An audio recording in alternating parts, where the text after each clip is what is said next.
Hello, my name is Lucy Honikin, and we're going to be studying or working on 19th century Romanticism and Transcendentalism.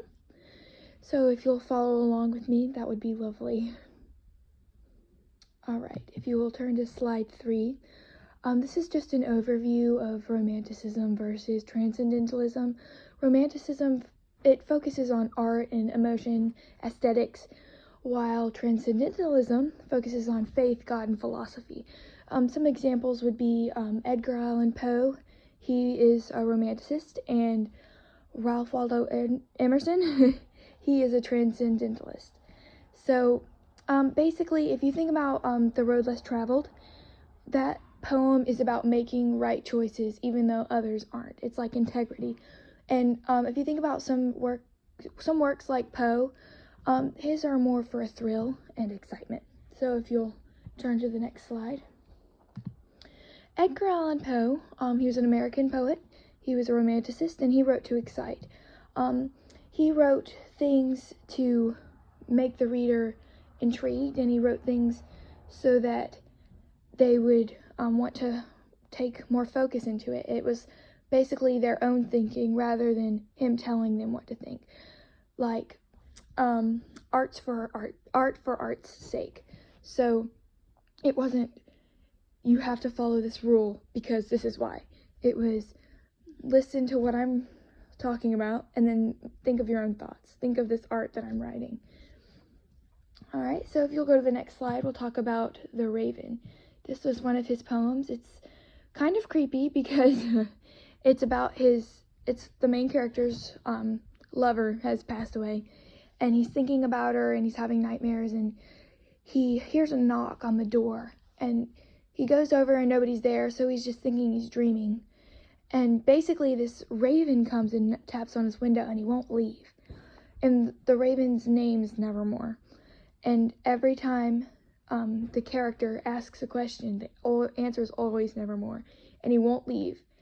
And basically that's, the raven is death, and it only makes it scarier to think that death never leaves, even when it's not you, it's your loved ones or whatever. The death is not leaving. And I think Poe wrote that so that people could think of their own symbolism for death and life and all of that. It was mainly to be exciting and not really for information. Alright, and if you'll turn to the next slide. Nathaniel Hawthorne was an American author. He was a Romanticist, but he had hints of Transcendentalism because that's the way he was raised. And he wrote for like adventure and excitement, sort of like Edgar Allan Poe. He wrote some thrillers. Let's see. The next slide is his work, The Birthmark. It was kind of creepy reading this one. As you see in the quotes, the main character was a scientist, and he had a wife who had this birthmark on her face, and it looked like a bloody hand. And basically he couldn't stand to look at it, and she couldn't stand for him to not like it, so they were going to remove it. And in the end of it, it turned out the hand was keeping her alive. So when they removed the hand, it removed her life. The hand was the only earthly imperfection that she had. So when it left the world, she left the world, which was really cool, because you think about how that is, it's true. I mean, when you think about the life that you live, and you think about the things that you want to change, but when you change it, sometimes you regret it. The scientist thought that he would have the most perfect woman if he just tweaked this one thing, and it resulted in her complete death. And he's going to live with that for the rest of his life. So, Hawthorne's writing is a little bit creepier because you have to, it makes you think like that, and it makes you think of what's going to happen if I'm not grateful for what I have. So that's where I found some transcendentalism in there. Like, it's got a moral of the story, and it's about being thankful for what you have, but there's also some romanticism in having a lovely wife who had many lovers before him, and he was so in love except for that one tweak, and how he went about removing the hand, all of that has to do with adventure. And our last author, John Greenleaf Whittier. He is an American poet. He was a politician / slave abolitionist, and he wrote to inspire. He was a Romanticist, also with hints of Transcendentalism. On Poetry Foundation, that's a website, they described him: in the 30-year struggle to abolish slavery, John Greenleaf Whittier played an important role as a poet, as a politician, and as a moral force. He wrote these poems to pull at the hearts of his readers, to make them think about what he wrote.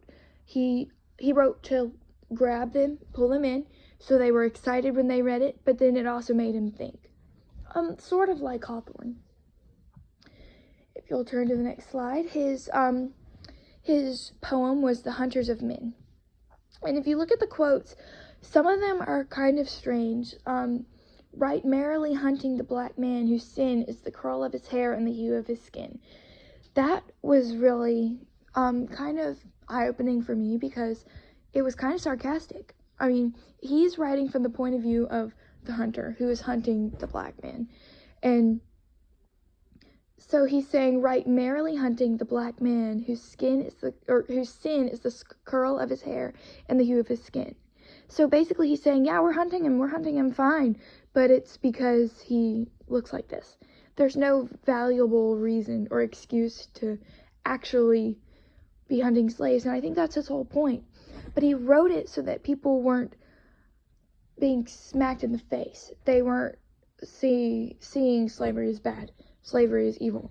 It was kind of you need to think more into this poem, which was really cool. And that's what all three of these authors have in common.